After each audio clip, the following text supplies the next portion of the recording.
She gave up everything to be with him. She worked countless jobs, from selling Avon to selling Tupperware door to door, from babysitting to teaching elementary school, all while her husband could finish med school, then turn around and go to law school. The couple was dirt poor and struggling, all while trying to raise 4 children. Then, when the 80s arrived, so did they. They became millionaires in their mid-30s. They had several homes. They belonged to the best country clubs. They wore the best clothes. Everything was elite. However, just 15 years into their marriage, her husband decided he wanted to trade her in for a prettier, newer, younger model. She was livid and wasn't having it. She shot and murdered her ex-husband as well as his brand new, beautiful new bride. Was she an abused ex-wife who just couldn't take it anymore? Or was she a stone cold killer? Let's find out right now.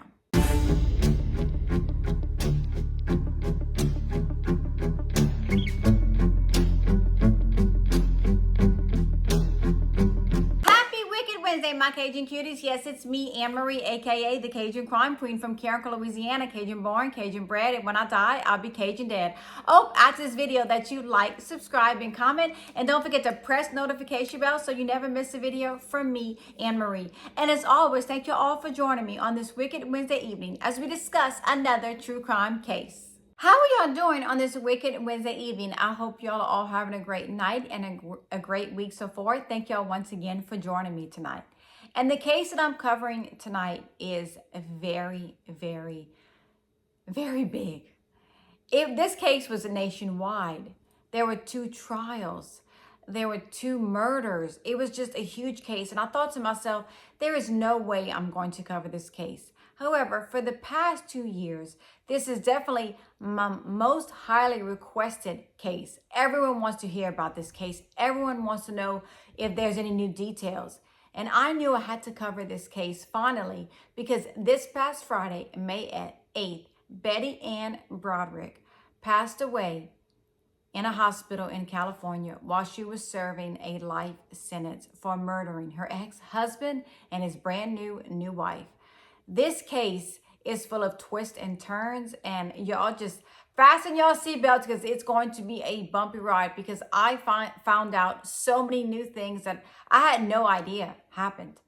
I watched the entire trial, hours and hours of this trial, and watched all these people being interviewed, people that knew Betty.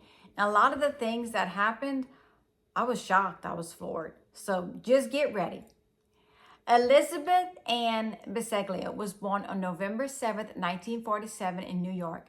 She came from a huge Catholic family. She was the 3rd of 6 children. She was beautiful. She was blonde. She had these gorgeous blue eyes. She was the perfect girl, and she was trained since birth to be the perfect housewife and mother.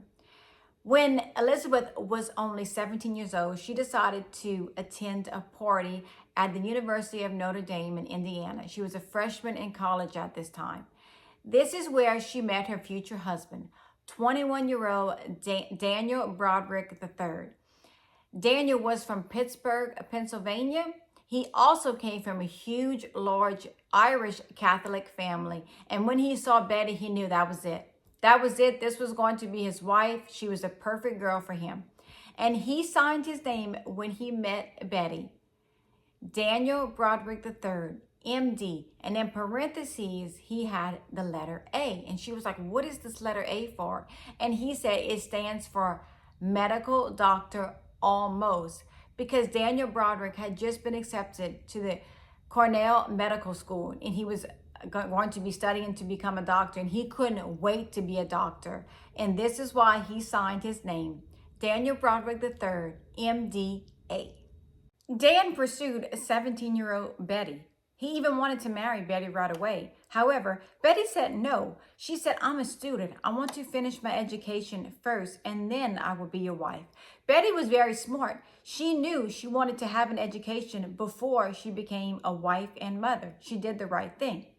On April 12, 1969, Betty Ann Biseglia married Dan Broderick III. And Betty claims that on her wedding night, she was in fact a virgin. She came from this Catholic family and wanted to wait until her wedding night. She says that Dan SA'd her on her wedding night. And 9 months to the day, in January of 1970, Betty gave birth to their oldest daughter, Kim. She returned from the honeymoon pregnant. Betty says that she loved being a wife and mother. Betty gave birth to 3 more children. Daughter Lee in 1971, her son Dan in 1976, and her son Rhett in 1979. She was the perfect housewife and mother. Dan graduated from med school in 1970, and then he tells Betty, you know what? I want to go to law school. Yeah, I think I'm going to go to law school. She was like, okay, I'm 100% behind you. Whatever you want to do, I'm here to support you. I'll work countless jobs, however many jobs you need me to work. She sold Avon, went door to door selling Tupperware. She would babysit. She was teaching, anything she could do to support her husband. Dan graduated from graduated from Harvard Law School in 1973, and he was hired to be a lawyer at one of the largest law firms in San Diego. So Dan and Betty picked up their children and they moved to San Diego, California. Dan loved it there. And just 5 years later, 1978, Dan decided that he was going to open up his own law practice. And he became extremely successful very fast. You know why? Because not only did Dan have his MD, he also had his JD. Dan was very bright and very smart, and he climbed up the ladder very fast. Dan was extremely busy. And by the fall of 1982, he decided he was going to hire himself a secretary. Betty was over the moon excited because she says that Dan was never home. He was always networking. He was always busy. He had no help. So she was thrilled when he announced that he had hired a secretary. However, he didn't hire a paralegal, a legal assistant, a secretary. He hired a gorgeous 21-year-old former flight attendant, Linda Cocaina.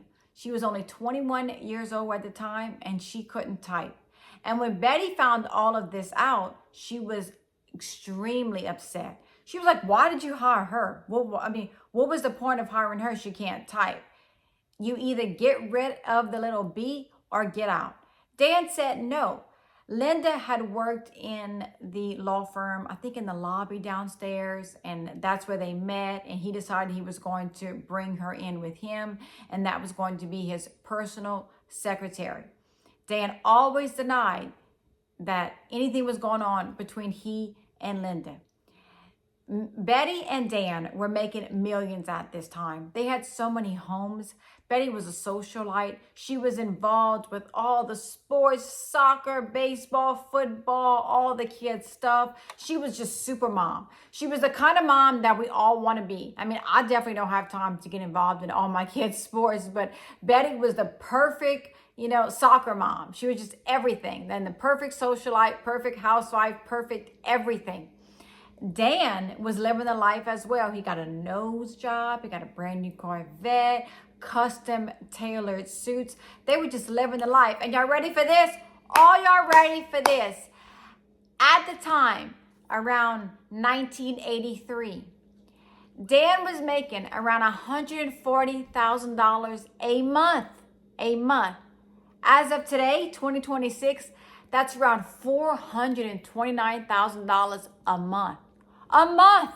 I can't even imagine that. You know how much money that is? But that's what he was making a month and bringing home. So Betty could just have endless shopping sprees. She had whatever she wanted, and Dan loved this life, and so did Betty. Betty claims that Dan was getting home later and later and later. A lot of times he was out late drinking. He told Betty that he was at network and he had to meet up with new clients. He had to get his name out there. So Betty was supporting him. However, around 1983, Betty suspected that Dan was definitely having an affair with his beautiful young secretary. And she kept questioning Dan. She's like, what is going on? I'm telling you, something's not right. So on Betty's 36th birthday in 1983, she decided to try to take her own life. She just couldn't handle it anymore. She says when Dan found her, there was blood everywhere. He started crying. He said, please, what would the kids do without you? Nothing is going on between Linda and I. Nothing. There is no affair going on. Betty just couldn't take it. She said, something's not right. And you know how women know, y'all. We know when something's not right. Okay, you're not coming home, you're not calling, you have a beautiful young new secretary that you don't want to get rid of. Something just didn't seem right with Betty. However, Dan insisted and instilled in Betty's head, nothing is going on. I promise you, you're the love of my life. I want to be with you forever. You're my wife. You're the mother of my children. Please don't end this. Nothing is going on. Dan convinced Betty that she needed to go to therapy. And Betty wanted to make her marriage work. However, when Betty arrived at marriage counseling or whatever kind of counseling she was going to, it was just her. Dan wasn't there. So she was trying to fix herself. What can I do to fix this marriage? She loved Dan. They had 4 children together. They built this beautiful life. And she told the therapist how she believed that Dan was having an affair with his beautiful young secretary. So the therapist told Betty, look, you need to be at that office. You need to make a presence. You need to go there and let it be known that you are Dan Broderick's wife. So in 1983, on Dan's 39th birthday, Betty decided that she wanted to rekindle their romance. She wanted to make their marriage work. So she got in her big, huge Suburban that said, load them up on the license plate.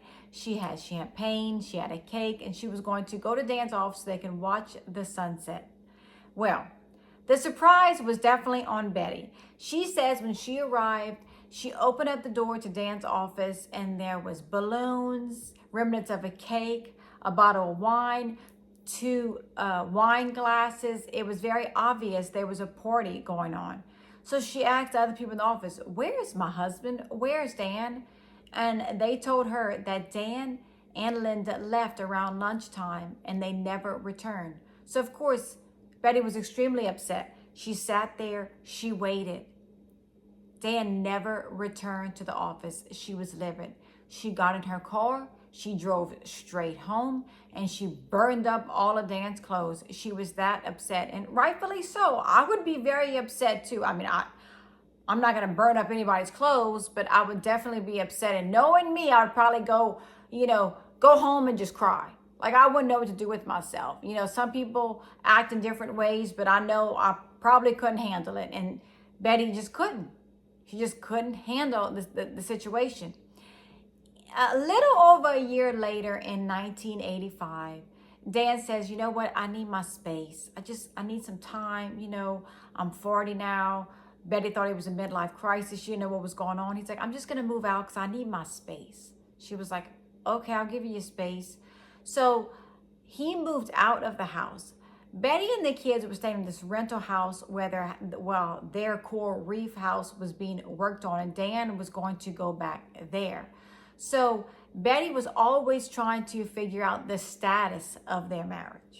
Every time Betty would ask Dan about their marriage, she would constantly say, you know what, I need my space. I need my space.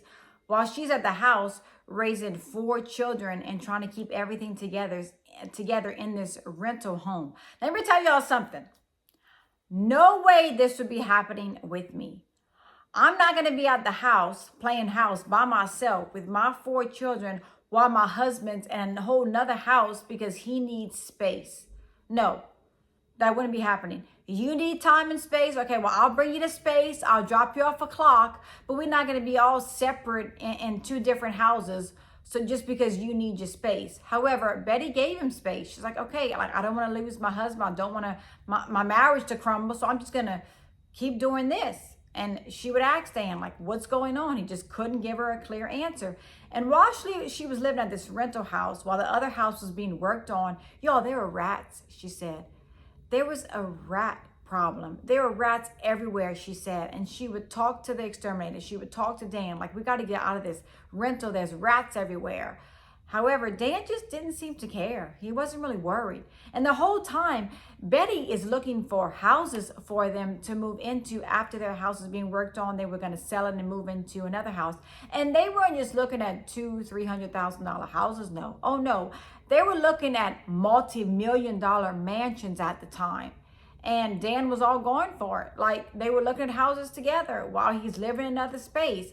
So Betty was just besides herself. Like, I'm looking at all these houses and you're in a whole nother house. I don't know the status of our relationship. I don't know what's going on. And she said the kids all left and went to camp. She was at this rental with no furniture because all the furniture was at the other house. She was sleeping on a little pad on the floor, missing her children, missing her husband, wanting to know what was going on with the houses, with the marriage, with the kids, the status of everything. And she just didn't know.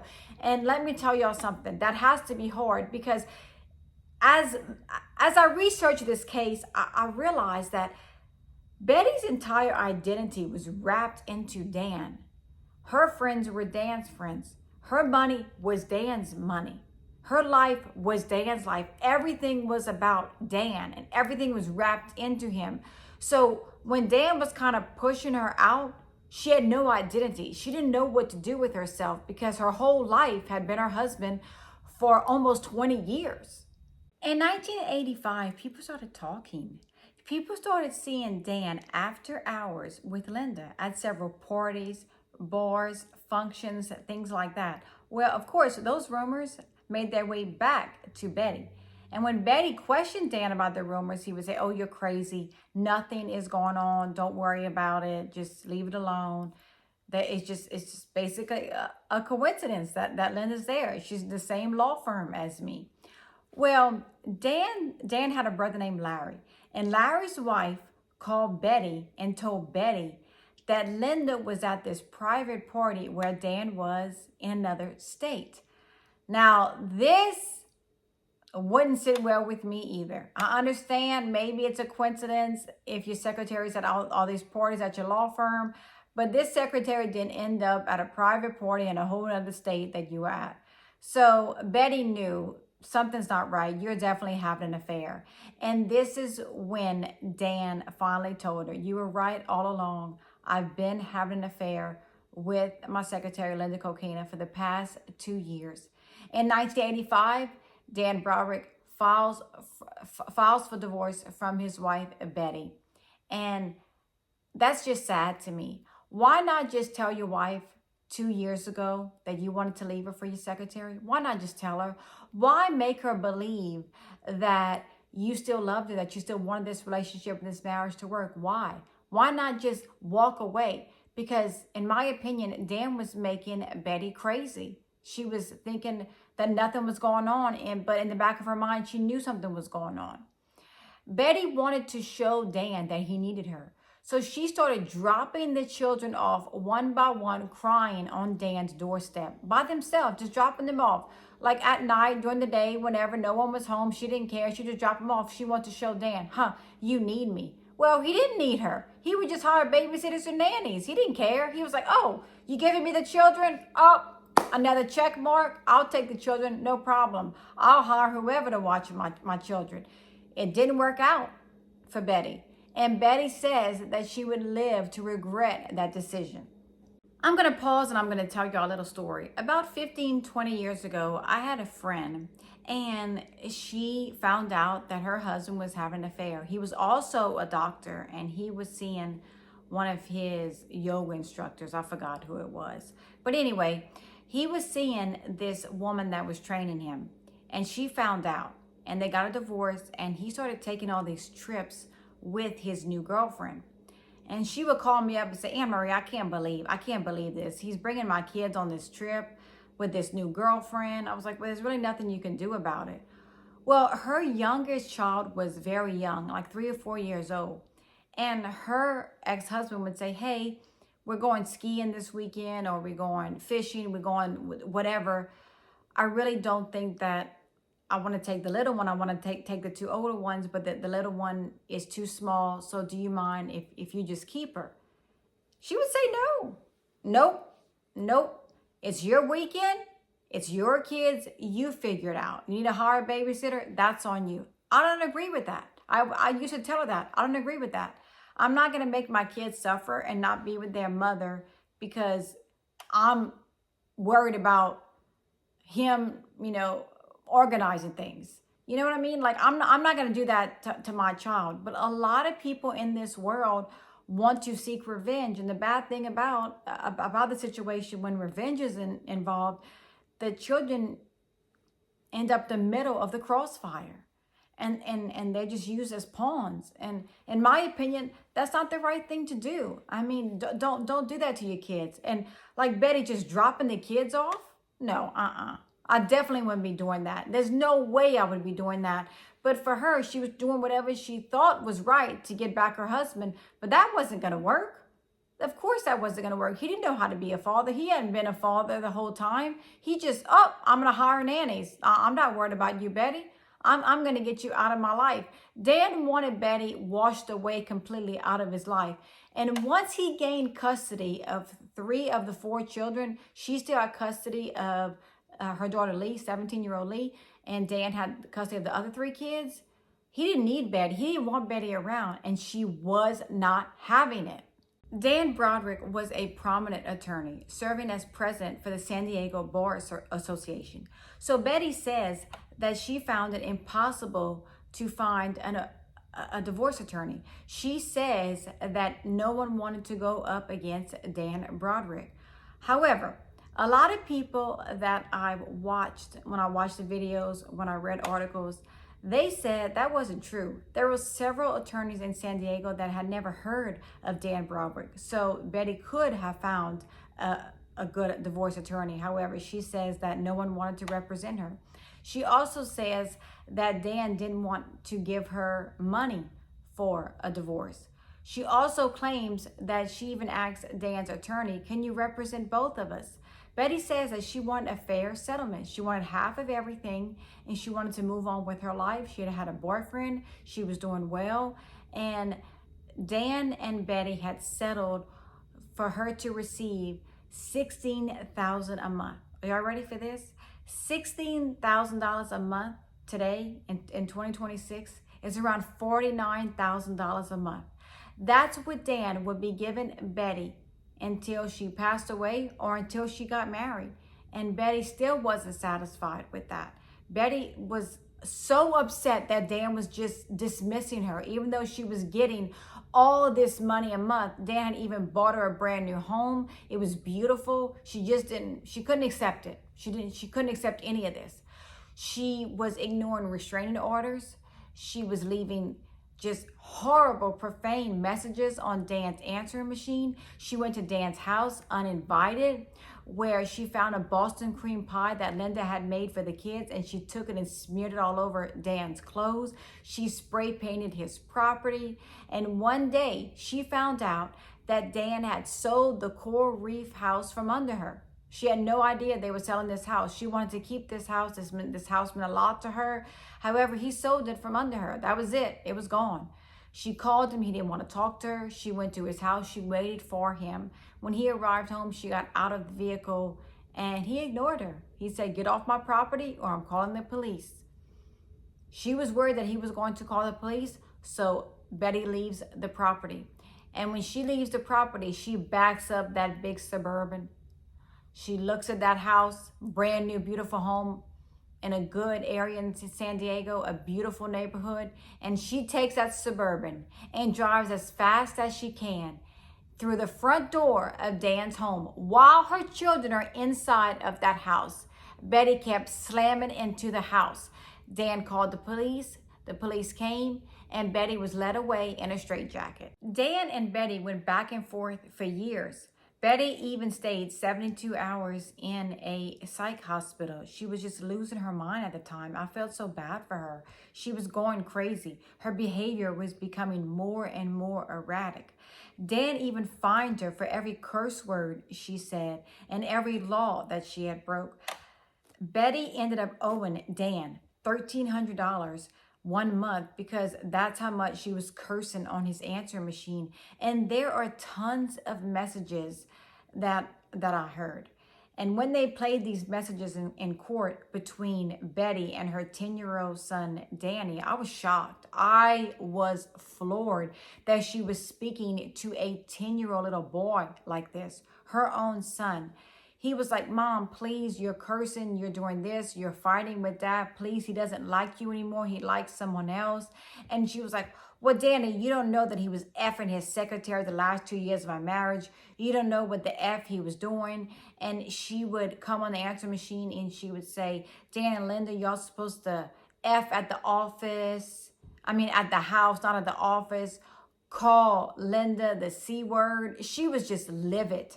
And she was so angry. And she was doing all of this on the answer machine when lawyers and restraining orders were telling her, you cannot do this. However, Betty didn't care. She didn't care what was going on. She was going to fight with Dan, and she wanted to keep her grips on Dan. Even though they were fighting, even though he was bad, she couldn't let him go. And in December of 1988, Dan and Betty stood before a judge and a divorce was granted. So it took about 4 years. And just months later, almost 20 years to the day of what would have been Dan and Betty's 20th wedding anniversary, Dan marries 27-year-old Linda Cocaina on April 22nd, 1989. They were trying to have children. Dan was so excited. And Linda was so very afraid that Betty was going to do something at the wedding, like try to hurt Dan, that she wanted Dan to wear a bulletproof vest. However, he refused it and said if Betty wanted to kill him, she would kill him anytime, anywhere. And it was also said that Betty thought it was Linda that was mailing her facial creams and slimming treatment ads. No one knows if it was really Linda mailing all of these ads about slimming and wrinkles and all these facial creams to Betty. However, if it was true, that is very sad because Linda had Dan. They were together, they were married. And if Linda was really doing this to Betty, it breaks my heart because Betty was already gone through enough. Like, you took my husband, girlfriend. You got him. He's yours. You don't need to mail me wrinkle creams and slimming ads. But no one knows if it was really Linda doing all of these things to Betty. And if this even happened, so who knows? A month before Linda and Dan were married, Betty purchased a Smith & Wesson revolver for protection. Betty said she just wanted to have the gun in case something would ever happen. She was terrified about things. In the early morning hours of November 5th, 1989, 7 months after Dan and Linda were married, Betty decided that she wanted to go to Dan and Linda's home. She got in the car, she drove there, and she had a key that she had stolen from her daughter, Kim. She had a key to their house, and their alarm system wasn't working, it was said, because Betty had just driven through the house and they had never fixed the alarm system. So supposedly there was no alarm on the house that night. Betty walked in, she walked upstairs, she opened up their bedroom door and she saw them sleeping. She then fired 5 rounds while they slept. She says that she just kept firing. 1, 2, 3, 4, 5. 1 bullet hit Linda in the chest. 1 bullet hit Linda in the head, killing her instantly. 1 bullet hit Dan in the chest. And she says that she shot Dan while he was reaching for the phone. Betty says she then took the phone out of Dan and Linda's room and she walked out, calling her daughter Lee and telling her daughter Lee what she did.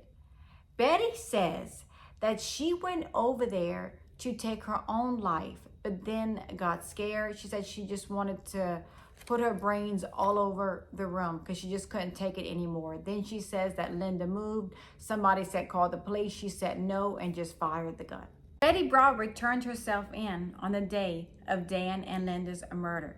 Everyone knew that Betty had committed this murder. Who else would walk into this home and take the lives of these 2 people? Dan Broderick was only 44 years old, and his brand new bride was only 28 years old at the time, and they had both instantly lost their life due to Betty Broderick. Betty never denied taking the lives of Dan and Linda. Never, not once. She said she just couldn't handle it anymore. There was just so much pressure.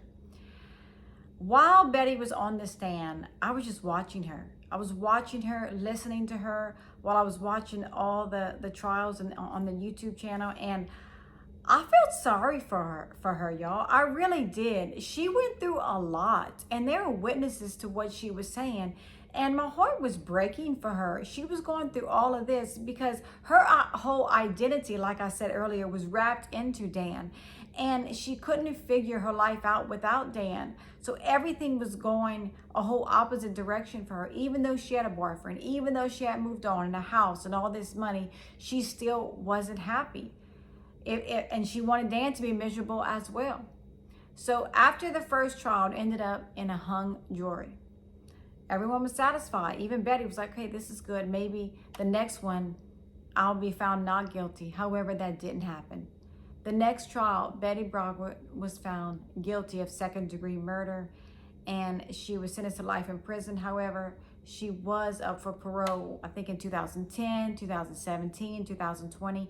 And every time she was up for parole, it was denied because Betty really didn't have any remorse. It was obvious she didn't have remorse. All she really talked about was herself and all the things that she was going through and what her life was like and what they had put her through.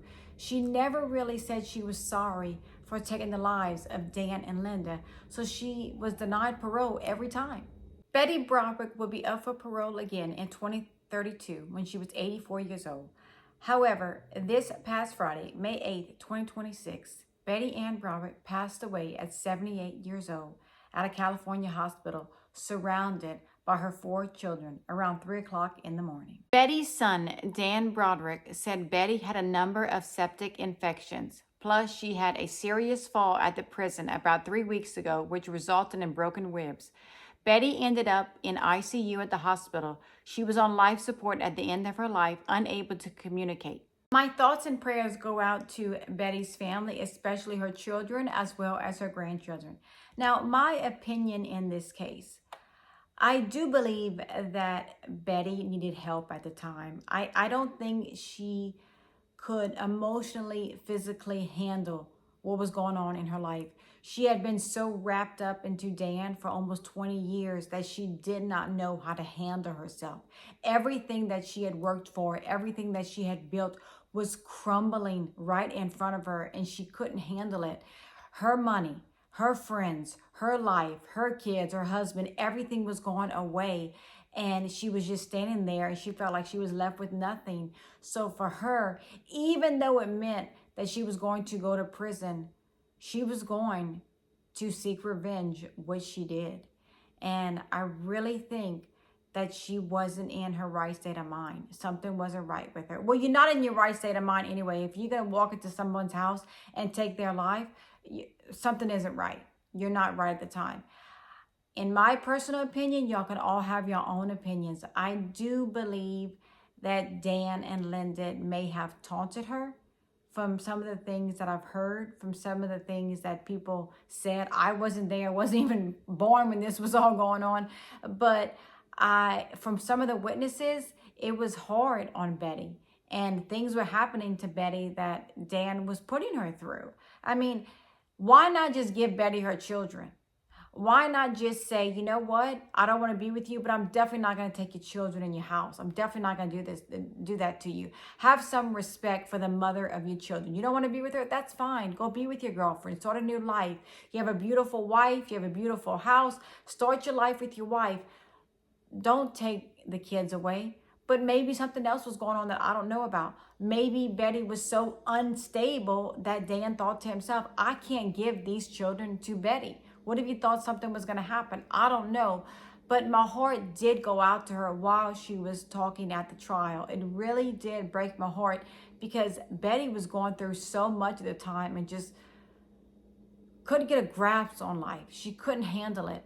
And I hope now that she is resting in peace and she is looking down on all 4 of her children as well as her grandchildren. My final thought, you know, I always give y'all my final thought. And my final thought is, do not get involved with a married person, bottom line. Do not. play with fire and you're going to get burned. And how you get them is how you lose them. And for Betty to have to deal with all of this, my heart goes out to her, but I also feel very sad for Dan and Linda. I mean, they were so young, 28 and 44. They had their whole lives ahead of them. Their kids lost both parents because Dan was deceased and Betty went to jail. So those kids didn't have their parents anymore.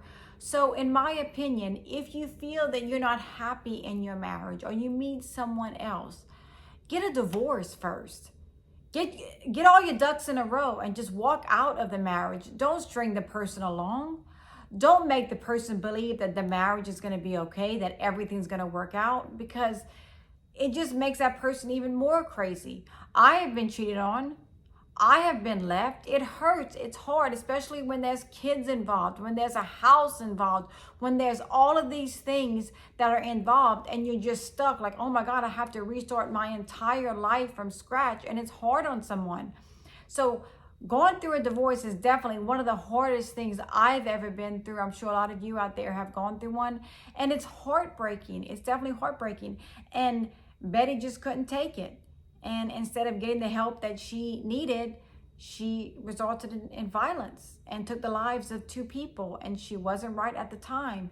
And Dan should have just left her right away and said, look, I don't want to be with you. I want to be with someone else. It's over. It's done with. But he strung Betty along for a while, making her believe nothing was going on when in fact something really was going on. So always protect yourself and always make sure that you have your ducks in a row if you're planning to leave your spouse, because you don't want anything bad or crazy to happen.